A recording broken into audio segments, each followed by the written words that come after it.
อ๋อทุกปล่อยได้เลยให้คิวไปตั้งไว้ใช่เดี๋ยวแหละบุเป็นไงโอ้โบใส่มีดตัดบ่อนะตีก็ชิ้วอีกเนาะอ๋อพี่น้องเนาะเปิดคลิปเปิดภาพมาตอนบ่ายเนาะก่อนจะพากันเดินทางเข้าในหมู่บ้านห่างไกลอีกแล้วพี่น้อยเนาะกับลุงจันเพิ่น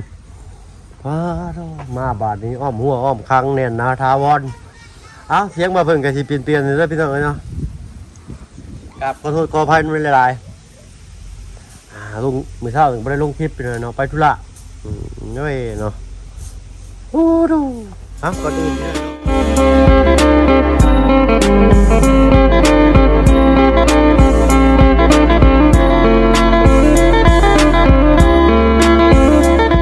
ทักทายเด้อพี่น้องเด้อเนาะกับทักทายสบายดีผู้ใหญ่ใจดีกับ FC เบิร์ดทุกท่านโอ้ยเก็บไปเลยเนาะที่เขามาหาบังชมช่อง YouTube เอาเพิ่งเคยหลายคือเก่าเนาะจะทอดแขวออกมาพี่น้อยเนาะเขาแห้งกับไรยันผ่ารุดออกนี่มันน่าเกลียดแต่พอลุงเบิ้งพี่น้อยเนาะเบิดท้องเล็บเลยไปทอนออกเนาะจะถามเพิ่นว่าจะใส่อัน15,000 บาทเพิ่นว่าโอ้ดูเล่มหนึ่งบอกไอ้ตีเนาะเอาพร้อมที่ไปซื้อนี่แหละเนาะ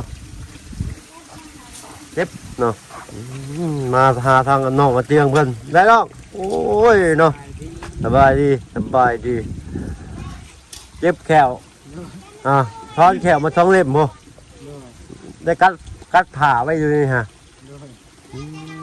เห็นยังนี่โอ้สีเทนี่บ่เจ้านะจ๊ะขุดเอาดินในหันมาใส่มันจังสีโอเคกว่าหาไม้มาตอกได้ใช่ป่ะเอาไม้ตอกเลี่ยนกันไว้หอยดินเจือนเจ้าชวนดินมาใส่ก่อนเลยจังเทใส่ข้าวมันสิงามกว่าคือเจ้าที่ทีนี้เวลาฝนตกน้ำมันกัดไหลลงคือเก่าเจ้าต้องเอาไม้มาตอก4-5 อันนี้ก็เอาดินมาใส่เลยก็จังเทก็ได้ยานั่นยามันเป็นแบบนี้คือเก่ามันเจือนลงไปนี่คือเก่าถ้าเจ้าเอาไม้ตอกลงก่อนมันบ่เจือนจะได้ก็บ่เจือนตอกลงก็4-5 อันแล้วเจ้าก็เอาไม้แป้นมากาดไว้บ่ให้ดินมันสไลด์โยนี่คือไม้แป้นคือสิเจ้าหาลักซื่อๆมาจะตอกลงตอก1 2 3 4นี่ก่อนแล้วเจ้าก็เอาไม้แป้นกาดขังไว้แล้วก็ดินมาใส่แล้วก็จังเทนะครับมันอยู่นานเลยเป็นแบบนี้คือเก่าบ่เป็นเห็ดเคยว่าบ่เป็นเฮ้ยเขาเจ้าเห็ดเคยบอกบ่เป็นนี่เขาจะเทแบบเอาเทนาจะมีอันโล่นแบบนี้มันหนักคือเก่านะฮะข้าท่าก็เจ้าก็ขุดมันงามซับไปทมที่หันมันงามมันเที่ยงกันน่ะครับว่าเที่ยงสิมันเป็นต่ำสูงมันก็คือเก่าเนาะเอาชุดเลิศแต่เจ้าเด้อเนาะซับมันปรับมันเพียงกันน้อยหนึ่งก็ได้เอาเที่ยงสิแหละแต่ว่าคุดมันเพียงกันเลยก็เทเลยก็ได้ได้คือกันเทก็ได้ท่านให้น้ำสบายลากเลยแมนมันไล่ในนี้ต้องเป็นหูเจ้าคุดดินบนมันสูงนี่มันทมใช่หันนะมันจังเพียงกันมันบ่แตกไม่ให้คิดใจแมนซับบอลมันชุ่งๆไปทิมแทนนะฮะเอาบอลมันเนินหน่อยหนึ่งไอ้เอ้ย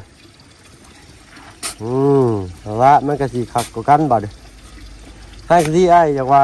ใส่นะเพื่อใส่ไม้ใส่ว่ามันบไหลนะใส่ไม้ยันมันเป็นแบบนี้คือกันเราบอกเข้าใจพี่เลยเนาะคือเขานั่นเอาไม้เสียบไว้แล้วเอาไปแป้นกั้นเลยก็เอาดินธรรมดามาถมใส่บ่ให้ดินมันเจือนลงนะเวลาน้ำฝนมาเข้าใจปะกั้นไว้นะอะไรนะนี่ไอ้สิบบอกทำไมมันซักตอกลงลึกๆตอกลงลึกๆในนี้ตอกลงลึกๆหรือเอาไม้แป้นมากาดไว้อย่างที่นะฮะก็มันถมดินมันชุ่มแต่แค่เอามาถมไว้บ่ให้ดินมันไหลลงมาคือแล้วก็เทเอาเลยแม่อะไรก็เทเอาเลยแบบนั้นดินมันก็ออกคือเก่าแล้วมันบ่ออก เอาดินนี่ตักเอาดินนี่มาถมใส่ก่อนให้มันถึงฟ้าสวมนี่ให้มันถึงนี่ให้ดินมันถึงที่นี่เห็นป่ะเอาไม้กาดมานี่ขังให้ดินมันไหลเลยเข้าใจป่ะงง พยานนำวันนี้นำนี่มาดิออกตกในนี้แหละตกแบบนี้คือกันนี่ ตกบันนี้มันก็จะเป็นกันสิป่ะ แม่น มันจะเป็นอะไรนี่ไม้กั้นไว้อยู่ ไม่กัน เวลาเทแล้วเขาก็ บ่ได้เอาไม้ออก เอาออกแล้ว เอาเชือกออกให้มันน่ะกั้นไว้เลย มันก็เปื่อยเลย ไม่เห็นบ่เปื่อยมันสิเปื่อยเป็นเท่าไรปีคือเขาอันนี้เขาเรียกว่ากั้นเจือนเข้าใจป่ะตอกลักกั้นเจือนถ้าเจ้าไปเอาไม้ถ้าเจ้าก็เอาไม้ก็ตอกลงลึกๆในหลายอันก็ได้ไม่ต้องแป้นแต่แค่ตอกทีๆฮะเราลอยกับแขวรุดออกมาเจ็บเหนื่อยเนาะ มีแต่ใส่ดินนี่แหละ เอา ลงเลย โอเคเอาที่เจ้ามันเข้าใจกันแล้วมั้งอ่ะ พยานมันเป็นแบบนี้คือกันจังหวะมันเป็นปีหนึ่งคือหนึ่งจังหวะมัดแล้วนะ คือให้ว่าเขาบ่ได้เอาไม้ออกนี่เจ้าคือฉีกกับเจ้าอย่าง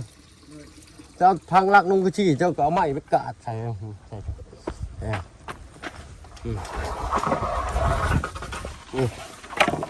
เอากาดใส่ขี้ไม้อ่ะแต่ก็เอาดินมาใส่บ้านไม้มันก็กั้นดินไว้ฝนตกมาหน้ามันไหลมันก็ไหลไปแต่น้ำไม้มันก็กั้นดินไว้ดินมันก็บ่ไหลเข้าใจป่ะเจ้าใดเจ้าอ่ะว่าอันไอ้ในน้ำซื้อว่ามันดีเพราะมันดีก็เอา เป็นคือเก่านะ ทำไม่ได้เอาไม้ออกเด้ แม่นบัวเอาไม้ออกก็มันเป็นคือเก่าแล้ว โอเคเอาตรงขี้เลยฉัน กันเฮ็ดแบบนั้น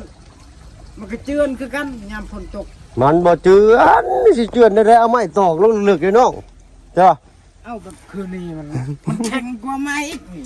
มันยังเจาะเลยได้ แล้วเขาก็เทปูนทับเข้าใจแล้วไม้เนี่ยมันสิกั้นดินไว้น้ำมันไหลมันก็ไหลไปแต่น้ำเข้าใจป่ะ เอาบล็อกเลยใช่เนาะ บอกใส่ป่ะบ่ได้บล็อกมันไหลไปบนบล็อกเลยเอาบล็อกก็ได้ขันเจ้าตอกไม้ก่อนเจ้าตอกไม้ลงไปนี่ลึก อย่าให้ฉัน ๆเอาแบบนี้ก็ เอาแบบนี้ก็ได้ มันจะง่ายๆเจ้ามีแต่ปรับมันเที่ยงก็แล้วเจ็บปากได้น้ำเต็มเลยเปิดไว้ถึงที่แหละเป็นได้น้ำอยู่ข้างในของน้ำตักได้เป่งไว้แล้วบ่เนาะใช่ท่านแต่ว่าให้มันเต็มตลอดเลยน้องเนาะย่านว่าบัญญัติบัญญัติน้ำประปานประมาณมันสิลำบากดีแล้วเจ้าหน่อยไว้อันนี้บอลล่างถ้วยเนาะห้อยทางลงห้างหายังกันน่ะหุบเอาหินบ่เอา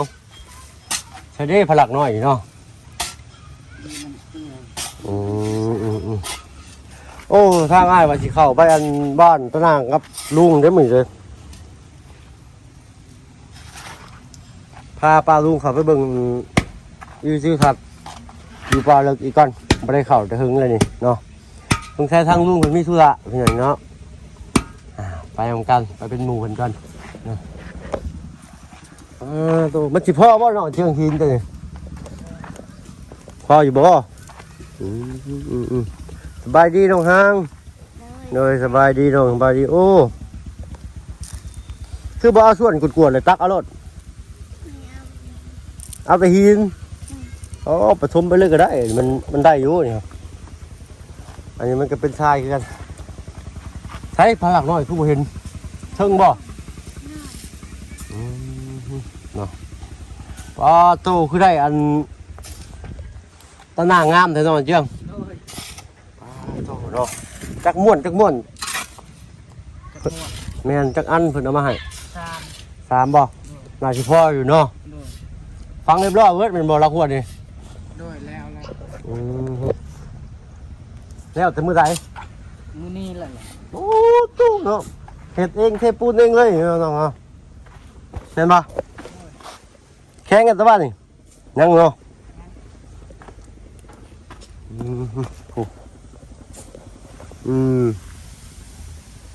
เก่งấyเอาก็ได้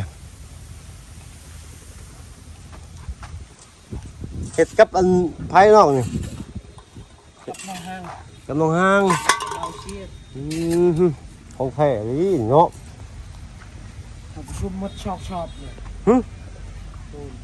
ปูนช่องชอบเลย เลย โอ้ช่องสอบบ่ไอ้ยังไงหินเด้อบ่พอคือบ่ตักเอามาทันน่ะมันก็เป็นดินทรายคือกัน ใช่แบบนี้ก่อน เอา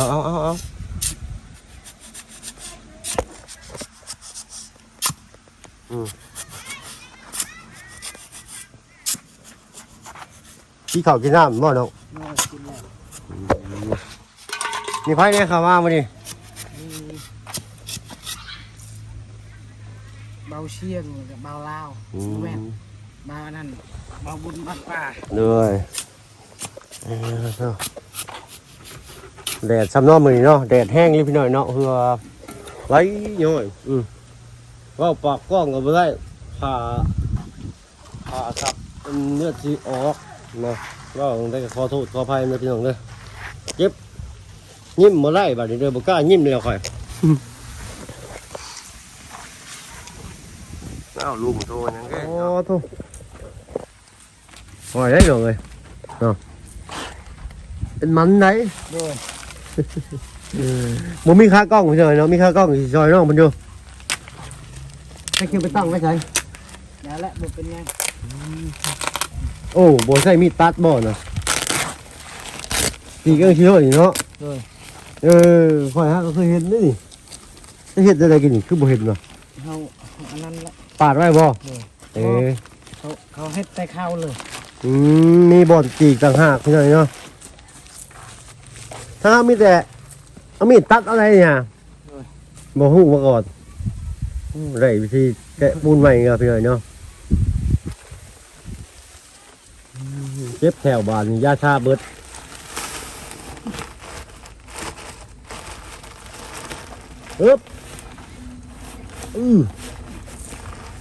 ใช่หรอกพี่น้อยเนาะเราได้ลูก2 คนแหละเป็นมันกับผมเป็นยังเนาะ ด้วย พ่อมา2 คนนี่เนาะ พอแล้ว อยากได้ผู้หญิงหรือผู้ชายน้องมาดิ ยิงก็ได้ผู้ชายก็ดี ผู้หญิงก็ได้ผู้ชายก็ดีเนาะโอ้ชายหนึ่งหญิงหนึ่งพอดีเลยเนาะบัดเทือนน้อยๆนี่เอาไว้เห็ดของครัวบ่น้องเลยเด้อได เลยของครัว อนุรักษ์ไว้เด้อ ด้วย บ่ต้องมั่างไปใส่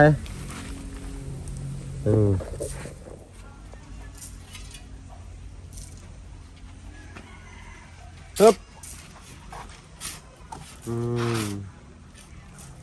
ปัดอันกลางตะนางได้ซะ ตะนาง แม่นเลย นะครับ กลางผู้เดียวบ่หรือกลางกับน้องห้าง เชียง ให้เบิ่งก่อนเนี่ยนะดิเด้อตาเบิ่งนี่เจ็บปากเจ็บแขวว้าวก็ต้องได้กัดไว้โอ้แม่นดีเนาะบ่ธรรมดาเราเป็นไหนเอื้องเจียงถือว่าเก่งพี่เนาะบ่ต้องรอถ่าเฮ็ดอย่างเดียวคักงาม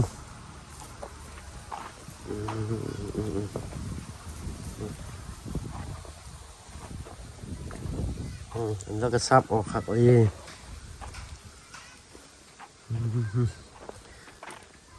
โมเจาะอันนี้ได้เหือนชันบันทองเลยอันนี้บ่ต้องเอาเจืองทางเข่านะโอ้เนาะเสียที่แต่ว่าอันกอกน้ำนี่แหละหากบ่เป็นหยังพี่น้อยเนาะระวังเอาเพราะว่าเอานี่ขังไว้เลยเนาะถ้าว่ามีอีกลักหนึ่งอยู่นี่ก็สิก็คักอยู่เอาลักไม้มาต่อก็ได้เนาะของงามไปแล้วโดยรวมมันพี่น้อยเนาะโอ้ทุกเสาเราก็ได้สื่อบนลวดเนาะบิดน้อยหนึ่งเหลื่อมกัน2 เซน3 เซน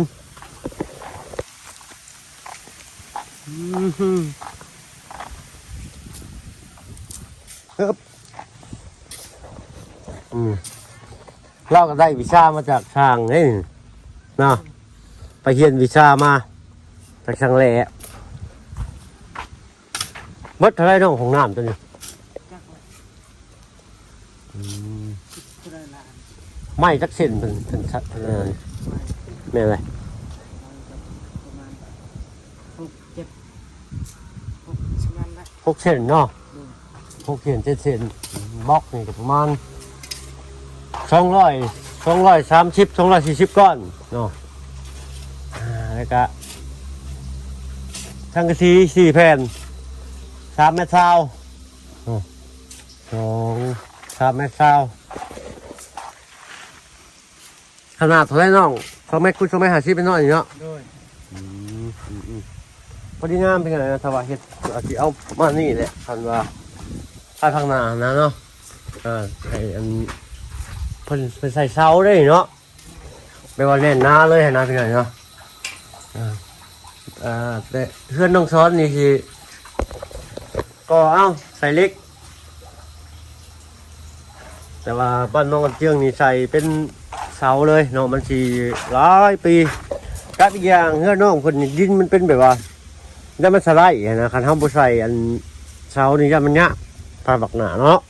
พอมันใกล้น้องชะเด้เป็นอันลุมบอมนี่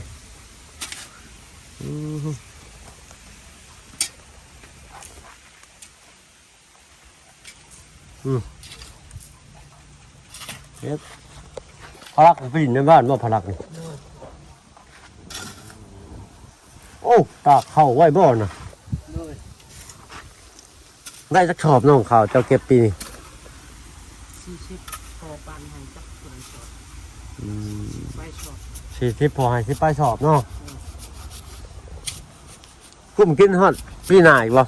กุ้มกินฮอดยามเฮ็ดบ่ บ่บ่มแล้ว บ่กุ้มเนาะพอข้าวเบิดเฮากับเฮ็ดไรชื่อข้าวบ่หรือ โดย ชื่อเป็นข้าวกล่องใช่บ่น้องหรือข้าวโล เอาเปล่า อืม คนมีเงินนี่กินข้าวโลเว้ย บ่มีกินข้าวโล 4 โลแล้ว แล้วคือสิมีอยู่ดอกเนาะเจ้าก็ โดย ดูมันขยันอยู่เงินที่ว่าผู้รักผู้ใหญ่ให้เจ้าก็เก็บไว้เด้อ โดย ใส่ยามจำเป็นนั่นแหละเนื่อใดมันสิต่อยอดได้เจ้าก็เฮ็ดเอาเนาะพอขายผลไม้รากไม้ก็ขายได้อยู่ดอกเจ้าอะเนาะ โดย ขายพอได้อยู่ไอ้หน่อยเจืองนี่ได้ขายว่าขายผลไม้ว่าเปรียบเทียบนะเขาซื้อมาไปขายต่อใช่ไหมเนาะไงเนาะ โดย ลองเห็ดน้อยๆเบิ่งก่อนถ้ามันได้กำไรอะก็จะค่อยขยับขยายขึ้นอีกทีนะข้ามไปเวียดแล้วบ่ได้รถใหม่นี่ ยัง จะขี่ไปเห็นยังเนาะ อยู่ ไปขายกล้วยก็เอารถอันชิ่งนี่บ่ไปหรือว่ารถใหม่อะ สิ่งนั่นแหละห่างกันแหละ เขาไม่ได้ตรวจยังบ่น้องไปทางไหน บ่อยู่ในห่าง คือรถใหม่เขาตรวจเลยเนาะ โดย แต่คือของเจ้ามีชื่อขี่กับบ่ญาติเลยเนาะ โดย ใส่บอกใช่ไหมมันคุกเด้อเดี๋ยวมันอันตราย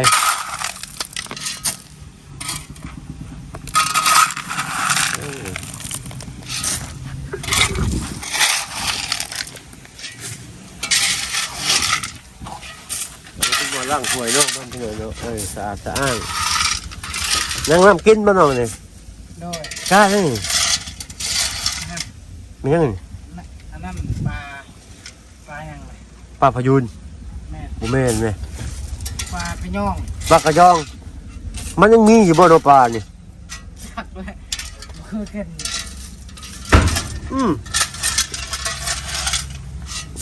ทางเมืองน้องเหรอเนาะ โดย ทางขึ้นเมืองน้องมันเป็นอะไรนะป้ายบ่าวเพิ่งเคยถ่ายลงสตอรี่ใน Facebook อยู่เนาะปลาขยองกับปลาขยองมันจะคือแมงไม้คือแมลงอะไรกว่าคือลิงบ่ โดย เฮ้บเอาคอยเห็ดเด้อบ่ต้องเฝ้าบ่ต้องเฮ็ดจนว่าท้องใส่ฮะ ไอ้กุนะฮะไอ้กุเลย แดดนะเอ้าถ้ามาเพิ่งกันสิได้เดินทางเข้าไปหมู่บ้านรับแร่ก่อนเนาะกับลุงจันเพิ่นเนาะละปึ๊บ